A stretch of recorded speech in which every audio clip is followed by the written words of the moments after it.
Skin Muse is a luxury beauty brand with a mission to elevate the beauty experience for the modern day Black woman. She started her business a year before the pandemic and has already seen success being featured in Ella USA, BET, Crown Magazine, and Queen Bee herself has recognized her. If you guys don't know who Queen Bee is, figure it out. Give it up for Ezine, don't kill me, Orania Edonye. Yeah, that's it, right? Thank you, girl. Okay. Model, actor, recording artist. Our next panelist has had an extensive career, taking him from the pages of Vogue to the catwalk to the television and host of NBC's Extra. He's the star of Bounce sitcom in the Cut. CEO and founder of Butter Skin. Let's welcome the one, the only, Dorian Renaud. I know it's hot, guys. You can clap a little louder. Drum roll. A native of Inglewood. Our next panelist is a triple threat. She's an entrepreneur, real estate mogul, former model, mother, wife, mompreneur. That's what I am. She has been a prominent figure and voice in the community, advocating for women empowerment and realistic beauty in the industry. You can find her on Bravo's hit TV show, Married to Medicine LA. She is the new owner of Hype Hair Magazine, and she is the owner and founder of the Girl Cave LA, where I got my ponytail. Thank you. Let's welcome Leah Dias. Oh, let me sit down. I'm so when I tell you I went to two of the stores. The first one didn't have it. She gave me a 10% coupon. I was like, I'm about to tell her you are amazing. Then I went to the Crenshaw location, and those two were so helpful. I think it was Asia, and Aisha. The name sounded the same. Yeah. I was like, I'm gonna tell her tomorrow. You guys are awesome. Thank you guys for all being here. I'm so excited about this panel because I feel like the beauty industry is inspired by us, obviously, yet it's never, been a compliment to us. It's never identified us, and we're some of the biggest spenders. So I'm really happy to have this panel. Can all of you please just briefly tell me how you guys got into the industry, and how has this past year looked like for all of you? You can talk first. Yep. Okay, I'll go first. I've always been in the industry, actually. I will say, shout out to my mom. She's in the peach dress back there. My mom, when I was a kid, owned a hair salon in Nigeria. So I was born and raised in Nigeria. So I grew up around beauty as culture. My grandmother we call shea butter ori in my language. And my grandmother would mix up all types of concoctions for my skin. I suffer from psoriasis, and my sister eczema. So we were always around that. I'm from Nigeria, so I was raised there. When I moved to America, I experienced a culture shock because I went from where people like me were being prioritized and the experience was always A+ to where is the stuff? Why do I have to go digging at somebody's backyard for what I need? And it was just very much, I was so out of place. So I started my first job when I got my work permit from the government. I actually went straight to Dillard's at the beauty department store, and I became a perfume girl. From being a perfume girl, I got a job with Lancôme, loved it, graduated, and I started working with Dior. From there, I learned a lot of things behind the scenes, but it was just, I remember there was a time, I tell the story to some people, I was going through TSA traveling for Dior, and I had anxiety because I didn't know if my butter mix, no pun intended, if my butter mix would be able to go through TSA. I was literally, how we all freak out. And I just got annoyed, like, this is ridiculous. I'm working for luxury beauty. I've been here for over 10 years, and I'm still having to have these anxieties. I'm going into a beauty boutique when I land. This is ridiculous. And yes, I did get thrown away. And I just remember saying that when I land, we're going to have to do this. We're going to have to figure it out. And I went to Sip and Saunders. I started working at Sip and Saunders on the weekends. I say working, I wasn't working there, but I started working on Skin Muse at Sip and Saunders. That was where we would just go and strategize and be there every weekend. Like, we had this running joke, like that was our office. And November 2019, we launched.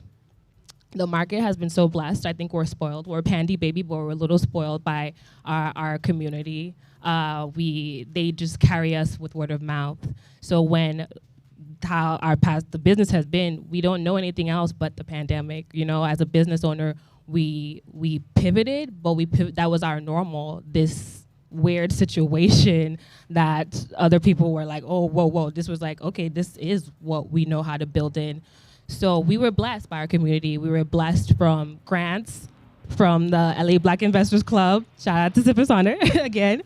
We've been blessed by, Digital Undivided, which is owned by Lauren McMillan, another Black woman, and some other, Grid 110. Oh my gosh.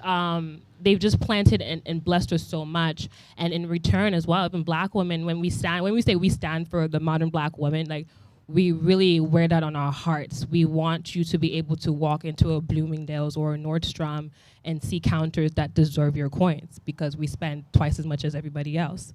So this past year of business for us, even though it's been like a really weird and chaotic and so much loss has happened, our community has ensured that we flourished as a baby business. So yeah. Good job, Dorian. Mic check. Yeah. My journey in beauty started probably kind of non-traditional. Is it working? Okay. Hello. Okay. My dad owned a barbershop, and so, I worked there since I was probably 8 years old, and I saw what it was like for him to make people feel good about themselves. And, I started modeling, and I couldn't find any products that worked for my skin. Like she said, I suffer from hyperpigmentation, and in high school I was like getting microdermabrasion in the back of a nail salon just because that's all that I had. So I realized I had no education on skincare, and Proactive and things that I would order would break me out. And I started doing television at 19, show on BET College Hill, and they would put makeup on me every day, and I didn't like the way it looked when they took off. I was scared that people were gonna say I didn't look like I did on TV. So it came from a little bit of vainness, but I realized that I would go to these counters and nobody would relate to what I was asking, and I was spending a lot of money on serums, and they started working. So I wanted to bring that to the streets, and we started Butter in 2018. And I have to thank this woman next to me. She was the first retailer before Macy's and Nordstrom's and everything to be interested in our line and bought it. And it's just incredible to be sitting here with her, full circle moment. But now we are available, Macy's, Nordstrom's, Bloomingdale's coming, Ulta, Walmart, clap for other that. things. Yeah. So the community has been very supportive, and it doesn't always take 20 years to get success. It's really about what you put into it. And, my story started a long time ago, so I know a lot of people are like, oh, it's popping overnight. But it took me 33 years to build my name, and I was able to put it on a box. So I'm proud about that. And we'll be giving back to the community, as we go on and grow. I love it. And butter works for sure. So I grew up here in Inglewood. I went to school on 79th in Vermont my whole life. So Inglewood is like part of not just who I am, but part of who my family is. And so part of beauty supply culture and Inglewood culture, and what that means to me is I would go into beauty supply stores on Friday when my parents gave me my allowance or whatever that was. And if you're from Inglewood, if you're from any really urban city, when you go into beauty supply stores, you don't see people that look like us. And that always fascinated me as a kid, but I didn't understand what that meant until I got older. And then when I got older and I was an active consumer, I realized that I wasn't being treated like a customer, right? I could go into the Beverly Center with a backpack on and no one would follow me or question me. But I would go into the beauty supply store on my corner and I was told to put my backpack in the car. So what does that feel like, right? Especially as a woman, these are, Black hair care products. It is a necessity for us. It's not something that we can go without or do without. And so when I realized that, from knowing what that felt like and then understanding as an older person, like, this is not right. Like, we shouldn't be going into stores in our neighborhood and feeling like strangers. I wanted to start in the beauty supply industry. And so, it's been a long journey. I've learned a lot, but I started really with a pop-up shop because I didn't trust in myself, didn't believe in myself. That's when I met Dorian. I was on Melrose trying to make a concept work. And then I realized on Melrose, this is not going to work because these are not my people. I need to come to where my people are. And so I opened up my first beauty supply concept on Manchester and St. Andrews.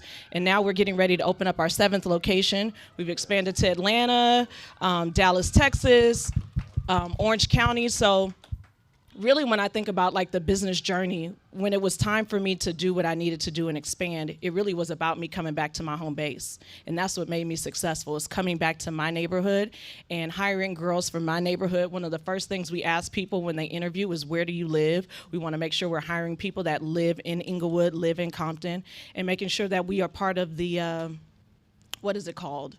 We're contributing, we're providing jobs. That's what it's about. And so when I became very true to that, that's when the business expanded. And part of what your background is in social work. Yes. So can you talk a little bit about the community side, you're also an advocate for women. What does that look like with your pathway to ownership in your business? A part of what you said was you hire women of color who live in the neighborhood. But can you expand on the community side of your business? Yeah, so my degree is in social work. I was actually working on my master's, and I just quit. Like, literally quit my good county job with good benefits to come sell hair. But what I realized working for the county is, I think when you're not in a situation like having social services in your life, you just automatically assume that people are doing something because that's all they can do, right? Like, why don't those people go get a job? Why don't they do that? And so interacting with those families, wait for the airplane. It made me change my mindset and how I saw people. And really what I learned working with those women and those families when I went into their houses is that they weren't doing something because they didn't want to. They didn't have access to it, right? How can you ask a mom to get a job in Inglewood if there's no jobs for her in Inglewood? Of course, she's got to get on a bus and spend, $30 each way to get to work, and then we're upset with her or that family because the mother's not working. She doesn't have access to a job. And so that's what I recognize was not really like a real thing in certain areas, especially in South LA. And so that's why I insist on hiring people that live in the community. That's beautiful. So Dorian, question for you. Your motto is "My heart to your face." Can you talk about the importance of skin education for Black people and how that plays a role in the acceptance, the history, and the power of our skin? Yeah, I mean, that's a loaded question. That's not. On power of our skin. I think it starts like with what Leah was saying. Like, I had a completely white team when I first started because that was the team that was provided to me. And, I felt like I was going to lose my company in maybe a year after it started. And so one of my demands was I hired all Black women and Black people to see things how I see it. The girl right there in the green, she's my director. We've been close friends for a very long time, but she's a Black woman. And, I was being seen through white eyes, and I saw that my brand was reflecting that, the richness of my brand wasn't speaking through my voice. And so that was first, was to get my girls, you know what I'm saying, and ask them what they thought and how we should do things, and listening to our users. The community is really important, but I think we do a really awesome job in talking back to people. And a lot of the times it's me. They don't know that, and I'm like, hey, it's me though, and I ask questions, and we listen to people, and it was, for me, being a model and being on television, I had been glamorized in a way that was unrealistic, and I realized that too. And I was like, no one can have perfect skin, but we can have great skin. And then I had an incident where, I felt like I didn't have beauty to rely on. You know what I'm saying? I got into an accident, and I said, damn, for the first time, I might feel what a nasty word is, ugly, and I wanted to own who I was inside, and then push that through products, you know what I mean? Because we can all stand up here and say we're beautiful or we look good, but owning who you are and taking care of the skin you're in is where the power lies. Supporting other people in the same space, because it's only a few of us, as many of us as it is compared to them, and just giving products that we need and that we deserve. And these retailers need to not make us a trend because of Black Lives Matter. And we need to also make sure that we are here to stay and that we educate people and we continue speaking on panels, no matter how big or small our businesses may seem, and staying with the community. That's beautiful. Thank you. Thank you. Babadette. Esne, I read an article in Crown, and you said that being born and raised in Nigeria, entrepreneurship was basically second nature for you. So can you talk a little bit about the differences coming to America and what entrepreneurship looked like here versus where you were born? Ooh. I would say before I started Skin Muse, the journey of entrepreneurship looked like it would be lonely. I wouldn't have a support system. Back home, you have your community, whether you like it or not. It's kind of like they're there, whether you want them to be there or not. My partner will tell you that our home is always filled with family. And I was very scared of, especially when coming to LA, I didn't know anyone. I actually just came here, didn't know a single soul. It was scary because you're basically trying to build on unfamiliar soil. Whereas at home, the fertilizers, which garden to go to, the seasons to be in. My mom owned a hair salon. Like, it was really easy. That was the easy route. I remember when I was trying to come to LA, we were talking about it, and I almost wanted to go home. It was like, should I just go home, versus coming here? And I decided to follow my heart and follow God. And when here and now, after Skin Muse, I would say that I'm glad I did it here. Because one, Black women, I love Black women. I'm obsessed with Black women. They have shown me that you stand in your truth and the world will make room for you, basically. They have poured into me. They give me community. They give me resources. My first shelf space was given to me by a Black woman for free. Shout out to Portia. She's not here, but she owns a beauty bar in Inglewood. She gave it to me. She pushed me. She was like, hey, this is your space. When are you going to put this on here? So I've always had that. My first introduction to Grid 110 was through a Black woman. My Sip and Sonder is owned by Black women. So when I stood in my truth and I was like, this is what I want to do, my community came through, oh, okay, we'll pair you with my lawyer as a Black woman. They were like, we got you. We are a team of 5, 4 Black women, and 1 Black man. So entrepreneurship now looks like, to me, in this space compared to home, it looks the same almost. I came with hey, there's no soil, but the LA has been my most fertile soil. This place where I thought, how am I going to make it, has blessed me in more ways than I could have ever imagined. That's good. That's good.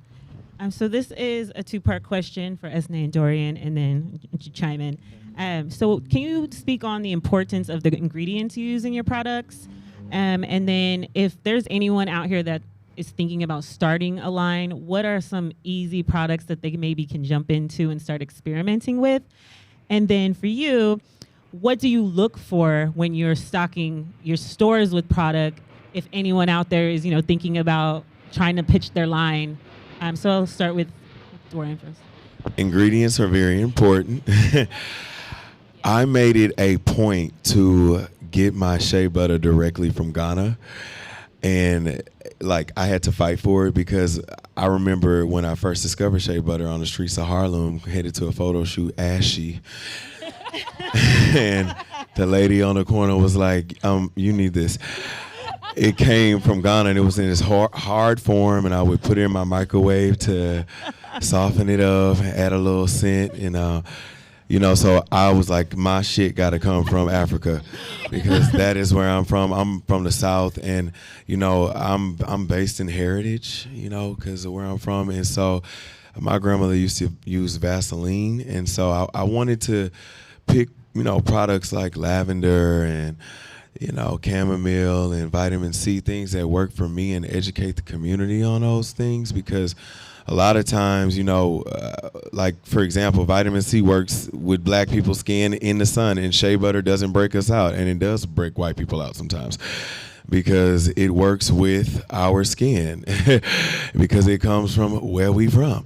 So I was like, I'm gonna go back to the basics and get it down to how I like to do it. So it was really my concoction, and I put it in to butter, and luckily for you, sis, we have travel sizes, so you won't get stopped at TSA. And what was the second part of your question?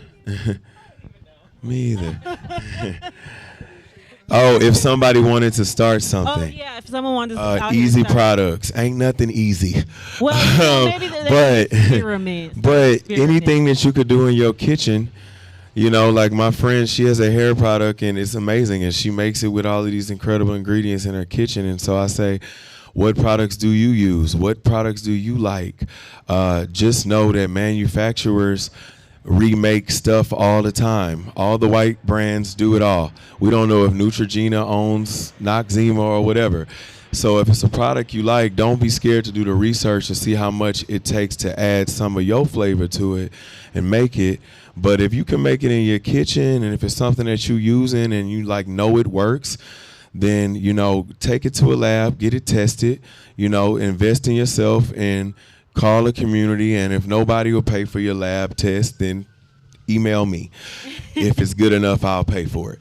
I want to do a quick shameless. There it is. A shameless plug, because you talked about shea butter from a Nigerian woman. Yes. Is Shalom out here? Shalom came and blessed me last week. I don't know where he is. I saw him. He left? Did he leave? Hi, Shalom. Okay, well, he came in last week with bricks of shea butter for us. He has a shea butter farm, an hibiscus farm, a ginger farm. What else? What other? We'll be calling him for some ingredients then. Where is he? He's from He's in West Africa. He got all these farms. Okay? Oh, good to know. And he's the bomb. All right. I just wanted to plug him. Well, Shalom, she's trying to get you a job, but you dipped. She's trying to, get a manufacturing deal going, and you done dipped. I'm trying to hire you, Shalom. Okay, I'm go on back, Shalom. I'm gonna pass the mic to Leah. I wanted to know what do you look for in products when people are, Yeah, as a retailer, the first thing is what the customer looks for. So packaging, it needs to look like all these other big brands. It needs to look like a Cream of Nature. It needs to look like a Revlon, because my job as a retailer is to sell it. And so if it doesn't look consistent with the other products on my shelf, then I have a burden that I'm not going to be able to keep up with. So definitely lab testing is important, because as a retailer, we carry the liability. If somebody buys it, they're not going to contact the product maker. They're going to contact the store who they purchased it from. What else? We look for partners, right? People that are going to help us, especially, smaller brands that are getting off the ground. We want a partner. We don't want somebody just to, say, oh, buy my product, but your product looks like everyone else's or doesn't look like everyone else's, and then you just are happy with the sale and you leave us with it. So we want people to really love the Girl Cave LA and want to be in our stores. And that's really it. Labeling. It's a lot of stuff. We have a checklist, actually. Well, so if you go to our website and you send an email, we'll send you an in-store checklist that we ask for. That's actually a great segue into my next topic, is marketing and representation. Mm-hmm. I have all your quotes as an A, okay? I read, I don't know which article this was, but you said, would people be offended that I only had one type of skin tone in my branding? Would that make them not want to buy from me? It gave me some anxiety to be so bold with dark skin tones. And so all three of you have been very bold and have taken a huge stance of who you market to. And we all know that we've been programmed to think that made it, quote unquote, means that it's accepted by white people. You're accepted by them. And that's what make it looks like. And so What was that process for all of you when deciding, like, no, this is my people, this is who I'm going to market to, and that's it, and that's all? I know you touched on it a little bit with having a white team, but just talk about a little bit about that and that marketing and just putting your toes down, like, this is what it is. For me, I remember we were so nervous. Mickey, I keep calling people out in the crowd. I'm so sorry, guys, but Mickey's back there. And I remember when we had started, we were like, oh, should we not? And she was like, why not? Like, you should. And that's what I mean, like, when you stand in your truth, the world will make room for you. And I remember our first campaign shoot. If you look at Skimmuse, first of all, we know how to do branding. I'll give you that. Our creative officer is here. We know how to do branding. We know how to do Black luxury, and we do it well. Okay? Yes. But when we first started, I remember so many people were giving their opinions of what Black luxury should look like. I think someone from Hilltop said it, the last panel, it has to be like orange, the standard colors. But we wanted to do it the way that we see our skin, the way that we see Black luxury skin. So for my background with Dior, because I worked there for over a decade, I took all those lessons, but I also took it and I brought my culture into it. I was bold with the darker skin tones because that is the forgotten shade. No one, when you see all these commercials and marketing, no one wants to do that. But it was important for me that I represent what I know. Our first campaign shoot, we actually were going to involve other races, but thanks to God, they did not show up. It was like the most unprofessional thing. They did not show up. Only the Black models did.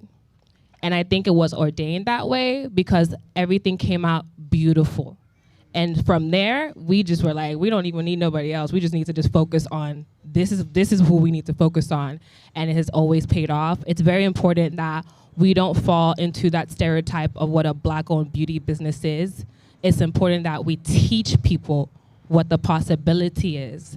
You don't have to do it the same way you've seen other people do it. You can do it the way, and you can do it very much confidently.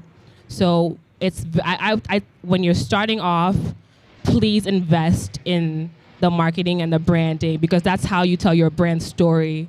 And if you don't have control over your brand story, someone else will tell it for you.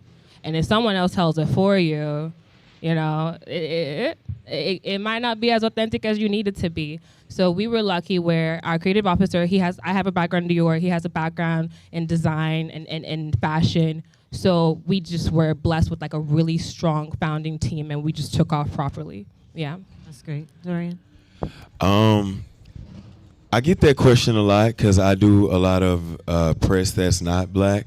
And they go, is it for us?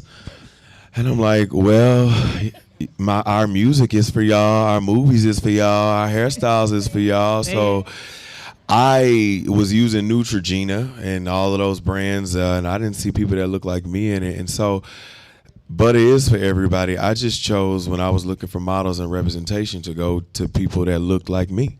And sometimes as an actor and a model, I was in the back of the line and I was getting casted as like Black friend number 2.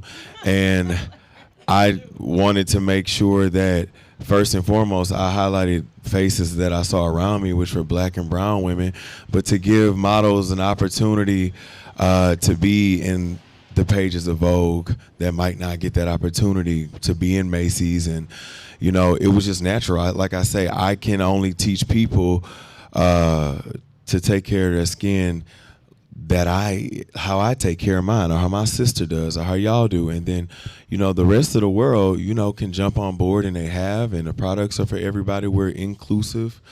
I just choose to highlight the most beautiful people to me, and that's Black people. But we are making a organic transition, you know what I'm saying? So because it's for people of all shades, so we have Latinas in our next campaign, and Middle Eastern women and Indian women, because a lot of their shades are just like ours. So as Butter evolves, you'll see it get to a place where everybody feels included of color. You want me to answer the same one? Okay. So my tagline is #1 Black-owned beauty supply chain in the country. So if you go on our website, anything, so I make it very clear. But I think it's different for me, and so I'm really clear about this. How do I say this without offending? But okay, so I'm gonna just say it. Black-owned is great, right? But there's sometimes that we miss access to certain things because we put. Do you understand what I'm trying to say? So we miss opportunities because we make that the only thing that we are. The ethnic So aisle. let me Yes, just touch on that a little yes. bit. So with our business, both me and my husband and I come from the tech space. Right. All we've ever known is working in these amazing, fabulous buildings. Right. And so when we came back to his home and lived here, bought a home out here, it was like, well, we need a workspace that's beautiful, just as beautiful as Right. what they give us out there, right? And so yes, we're Black people. Yes, we serve our community. But when you walk into our space, you don't know that Black people own this space. Right. And the partnerships that we have and the partnerships that we go after, they aren't Black people. But what we will do is utilize those dollars within our community. So I completely understand what you're saying. And I think it's okay also what you're saying, right? It's like everyone can join in on this, but we are Black. Right. So if you want to come join the party, come join the party. But we don't limit ourselves to the opportunity. Right, And and I that's what I'm- totally Tell your understand. That's what I'm trying to say. It's obvious I'm a Black woman. I'll never not be a Black woman. But there's certain spaces that in order to get access to capital, and hopefully this changes, right? But this is the reality of the Right. world we live in, Right. that we have to open up our spaces to other people, other experiences, other businesses, so we can take our businesses to the next level. And yeah, and honestly, what I do is I go out into other communities and I learn what they're doing and I bring it back, right? And so I don't want to ever limit myself because someone is turned off by, being Black owned. It's very obvious when you walk in my stores, we're Black owned, very obvious. But I just think that you have to also be open to as a business owner. Yes, most definitely. Yeah, go Can I ahead. touch on that? Because I have this really saying when people come and say, oh, that's why I supported this Black-owned business, and that intonation, and I'm like, you supported a business, period. Absolutely. It's just, in my opinion, to be owned by a Black person is like the seasoning on top. It's still a dish, but you get the seasoning on top of the dish.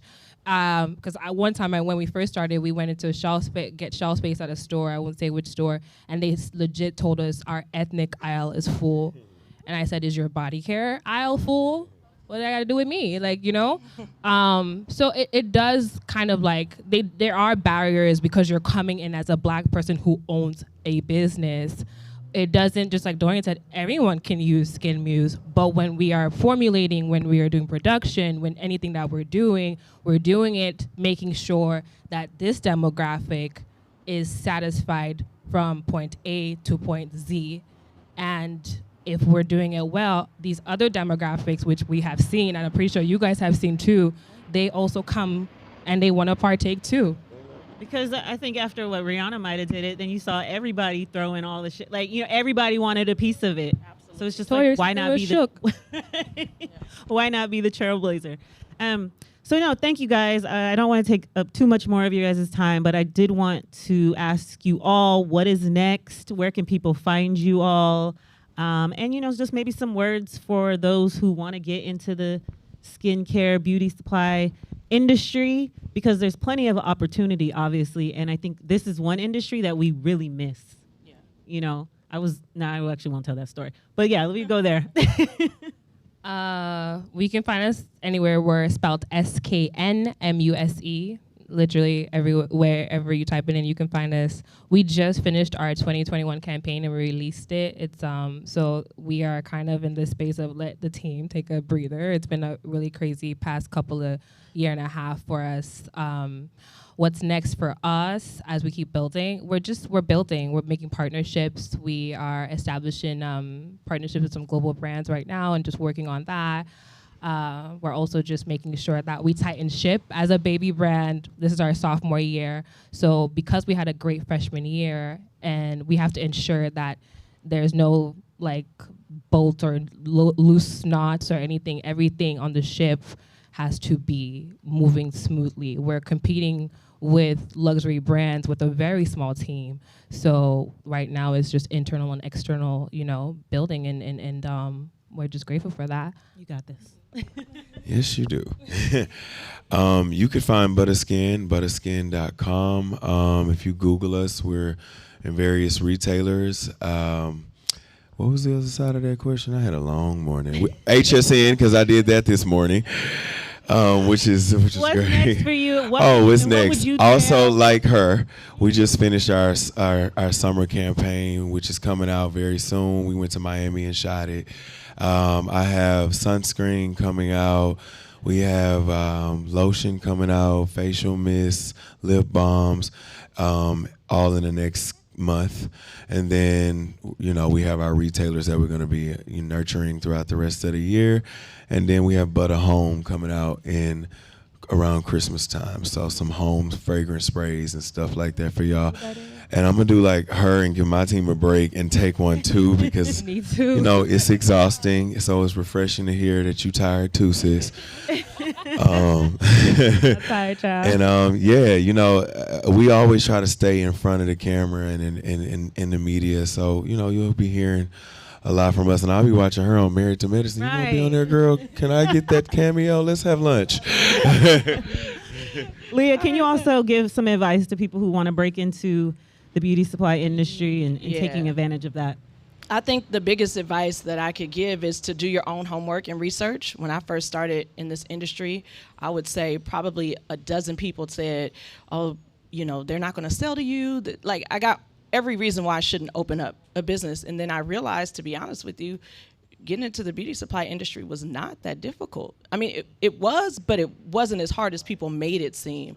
So I always encourage people, when you want to get into an industry, listen to people that are in the industry. Don't listen to people that haven't done it, because people will talk you out of doing something based upon what they can't do. So that that's again. the best advice that I could give. And what's next? I mean, Lord, well, I brought Hype Hair magazine. So if you know anything about Hype Hair, yeah, it's been around for 30 years. So I actually took over in March. So really what I've been doing is learning. Life is about learning. Let's be clear about that. And so I thought I was very grounded in this beauty industry, but the digital platforms and all this is a totally different world for me. So I'm learning, creating my team at Hype Hair. And so you'll see us, hopefully by the end of this year, we'll be back on shelves and you can walk into your local I stores. got your ponytail on. I know, I'm Picture me. saying. So that's it. You can find us on hypehair.com, girlcavela.com. We got stores everywhere. So hopefully it's more stores and more content from Hype Hair. Yep. Thank you guys so much. Thank you for making time for us. We appreciate it. Let's clap it up for them.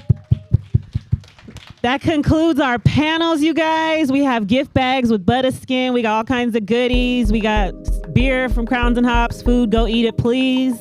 We'll put on some music. You're free to stay. Do what you want. I'll be here. Thank you, Marissa. Thank you.